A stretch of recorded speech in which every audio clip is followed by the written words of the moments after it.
So that takes us to our last speaker, and we're moving along here. Dr. Roberto Ridolfi, Director for Sustainable Growth and Development of the Directorate General for International Cooperation and Development from the European Commission. You launched this incredible one-stop shop, which includes Lydia's issues in your third pillar, right? So the question we have for you now is, what are the practical steps that European business needs to take, in your opinion, to cement and advance strong partnerships, and perhaps also with developers, project developers that are here, that really are going to create private sector development in Africa? And how will the European External Investment Plan and the Business Forum advance that whole process? That's a complicated question. But let me touch on 3 points that my Yes. Very valuable colleagues on the podium have touched upon. First of all, early stage, early stage. Let's not be tired to repeat that the engagement at an early stage is much more valuable than coming at the end just to flick some billions into an investment which has been proven to be excellent. And that is the business of some people, some of them are on this table today, to start and go where nobody has gone before. It's not an Enterprise Star Trek quote, but it is indeed the core issue of what our lawyers and the Court of Auditors of the European Union call additionality. Yeah. Now, additionality means the intervention we do, I guess, for the US administration is the same, must be additional to what is happening nevertheless. So we must create that additional volume of investments. And therefore, you look at the questions that were raised by the first speaker: wars, civil unrest, elections, corruption. Now, all these issues, if you blend nicely, they are happening every day, someplace, somewhere in the world, right? So there is not a single holiday out of these issues. And therefore, we have to be able to work in very critical and difficult conditions. And I know that we cannot ask a private investor, and we cannot even ask a private company to take all the risk that this kind of engagement in difficult, fragile situation will deliver. So we know, as Mo said, that if there is something that can go wrong, you can bet that he will go wrong. And that is a little bit the essence of the public side of the equation. Not only to assist the development bankers, but now, and this is a novelty in the European Union, we are going to be able to assist directly the private sector moving into that uncharted territory. And I insist on that, because in the previous panel we have seen, for example, that ICT is a sector that generates, and you repeated here, generates the right returns, but many other sectors, some way or another, they need subsidy. Now, subsidy is a bad word, very much sort of devil, demonized in many quarters. But that's the reality of life. You need subsidies. In certain sectors, you are desperate for subsidies, like transport.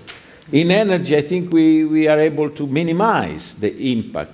And what is important from the public institutions is really to give that quantity of salt and pepper that is needed for the good Italian recipe, not more. Because if you give more subsidies than needed, then you distort the market. So look how difficult is the situation. Wars, civil unrest, elections, and many other problems on the one side. On the other side, you want to subsidize, and sometimes we are subsidizing too much, or we have the tendency to do that. So we have to refrain from doing that, but reaching that magic point, which is the right balance in terms of subsidy and risk. I've been dealing with public-private partnership during European enlargement. The word of the game at that time was there is not enough money to upgrade the regulation of the new countries coming into the Union to the standards. For example, wastewater. And in wastewater, you would have a concessionaire that would have gone to do the investment in wastewater, so a private company managing a public service with a very complicated system agreed with the government on tariffs. And of course the question was, okay, how much the grant coming from the public side of the European Union is going to modify the balance of that concession. And we invented a terminology called windfall profit. So the grant given to a company to improve the quality of the wastewater out of a treatment plant was also giving benefit to the overall expenditures of that concessionaire managing the company. So it was reducing the overall cost of operation and therefore generating profits. We imposed at that time that to rediscuss the concession contract so that the benefits out of that investment would flow into reducing tariffs. But I can tell you, it was an horrible and difficult business of handling 3,000 pages of concession contracts. So practically, how we operate. It's true what my colleague said, that we have evolved from public grant ODA, and we are evolving into something. We started in 2008 with a blended finance. Now we're moving into the next level, which is, as I call it, blending 2.0. And we will have to move in a few years to blending 3.0, but I don't disclose what it is, just to keep a little bit of suspense. So we were, and we are still operating technical cooperation facilities. In each and every country, there is a technical cooperation facility that does regulatory work, that does technical assistance in general, but also does project preparation. In the past, we have prepared some 5,000 projects. Most of them grant-oriented, projects for the government, a development action. But about 20 to 25% of those were investments, productive. And with the private sector involved, about 5% of them. Now we have to increase that quota. Okay? So the technical cooperation facilities are in each and every country where we operate. Then we have the technical assistance facility managed at headquarters. I have a 40 million euro technical assistance facility in energy. And I can deploy any consultant at the request of governments, but also of partners. And I offer that to my friend Power Africa, because we want to work in that. I have that standing facility, which is made by very skilled professionals that can be deployed in 2 weeks in any part of Africa. Let's use it. Let's use it not only for project preparation, but also for regulatory analysis and regulatory work for bundling, unbundling, privatizing, not privatizing, commercializing, opening to competition. We had an interesting conversation with Zambia recently. We have done a new law in Ivory Coast at the request of the government, of course. So technical cooperation facilities, technical assistance facilities, but these are always a little bit not investment-driven.